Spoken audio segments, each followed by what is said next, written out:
Good morning friends. एक प्रश्न रोजाना इंग्लिश में एक्सपर्ट हो जाना। आपका लैंग्वेज मित्र पुनीत जैन एक और प्रश्न आपके सामने लेकर आया है और टॉपिक है टेंस भी मान सकते हैं और कुछ कुछ पैसिव भी मान सकते हैं।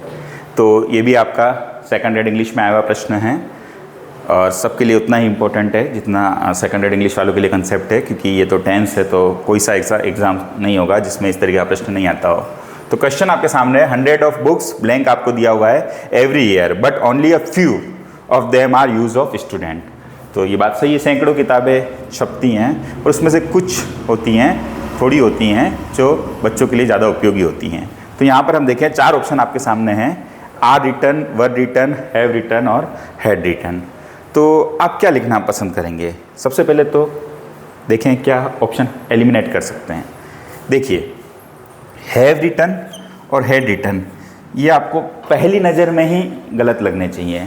उसका कारण ये है कि किताबें किसी के द्वारा लिखी गई हैं और जब कोई काम किसी के द्वारा किया गया है तो यहाँ पर 100 ऑफ बुक्स एक तरीके से ऑब्जेक्ट है ना, पैसिविटी है इस सेंटेंस में।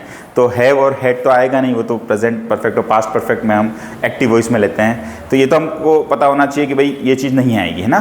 फिर हम 2 चीज़ें यहाँ पर ले सकते थे, हम आर रिटन को भी प्रेफर कर सकते थे कि लिखी जाती हैं, है ना, प्रेजेंट इंडेफिनेट का पैसिव वॉइस, या वर रिटन को भी प्रेफर कर सकते थे लिखी जाती थी, है ना।